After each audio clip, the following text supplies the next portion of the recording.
Hi friends, welcome to my YouTube channel InvestTech. My name is Joseph.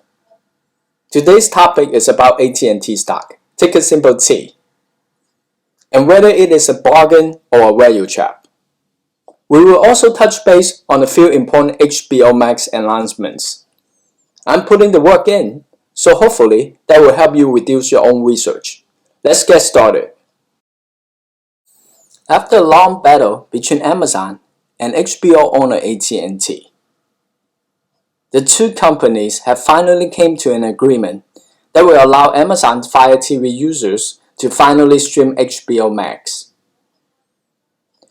Starting on November 17, people with Amazon Fire TV streaming device can load HBO Max directly on those devices. Until now, Amazon allowed HBO customers to access a version of HBO Now, but there was no way to get Max. AT&T's announcement notes that current HBO subscribers who go through Amazon's Prime Video channel options will also be able to log into Max for no additional cost. For those unfamiliar with why it is so critical for HBO Max to become accessible on both Amazon Fire TV and Roku, can take a look at this pie chart. Roku and Fire TV control the streaming devices market currently with a 65% market shares. For AT&T to truly unleash the potential of HBO Max, it has no choice but to be on both of these devices. But what about Roku? Based on information I found online, Roku agreement is probably not too far away. These are all great news for AT&T, as bears of T stock often criticize HBO Max as another failed attempt by the management team. But there is even more great news. Wonder Woman 1984 will be released simultaneously in theaters and on the HBO Max in the United States on December 25th of this year. Wonder Woman 1984 was widely expected to be one of the biggest films of the year, with a good shot at making $1 billion globally. Then the coronavirus pandemic broke out. Now the film will settle for becoming the biggest debut in the history of streaming. The film will be available for a month on HBO Max in the United States at no additional cost to subscribers. Once Wonder Woman 1984 leaves the service, it will continue to play in the theaters. After that, the film will become available via video on demand, digital rental, and for purchase. This is a very bold move by AT&T's management, and may just be the right catalyst to finally move HBO Max to the spotlight it deserves. And for the record, I personally own AT&T stock. My cost average is currently at $26.90, and it takes up 6.36% of my portfolio. But I have learned over the years to never fall in love with any stock. Any stock I own now is simply investment vehicles for capital appreciations. So let's take a look at both the bulls and bears view to see if T is worth your hard-earned investment dollar. From the bears camp, AT&T is definitely a value trap, with way too much debt and ever declining revenue. Its video streaming service HBO Max will be another failed attempt by the management and will never cover subscriber loss from the DirecTV cord cutters. And therefore, its dividend is also not sustainable. Now, on the other side, by the die-hard T-bulls, they love its 7% dividend. They also believe its share price are highly undervalued, praise its cash flow generation power, and believe it will be more than enough to cover its dividend payment going forward. So who is right? Let's dig a little bit deeper so you can make an educated decision on your own.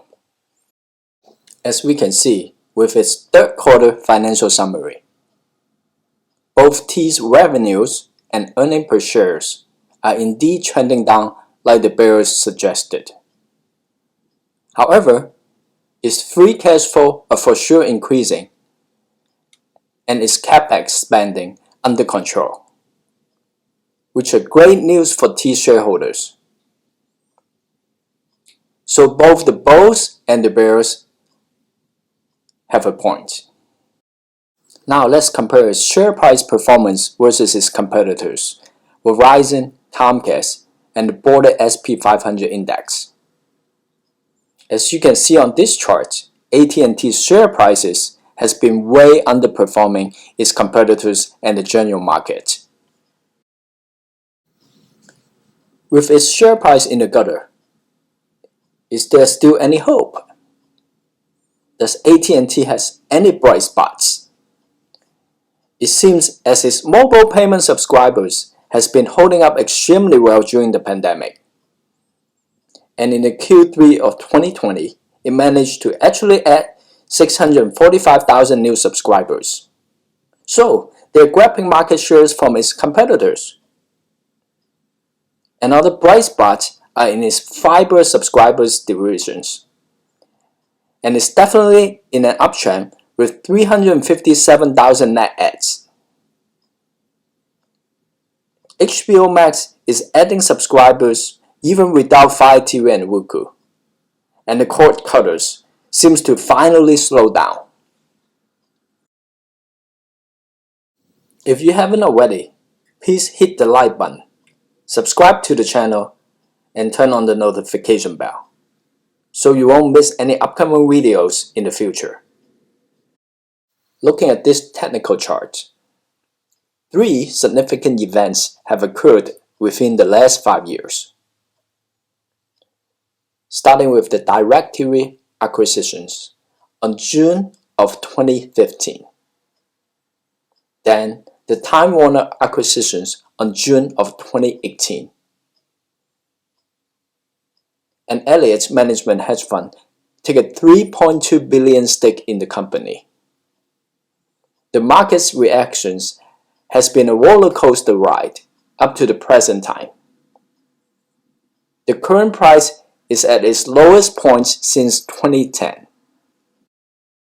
Looking at its Q3 2020 earnings results, you can see its main businesses are doing okay, with the exception of its Warner Brothers division, which should not be a surprise due to the shutdown of its movie and production units.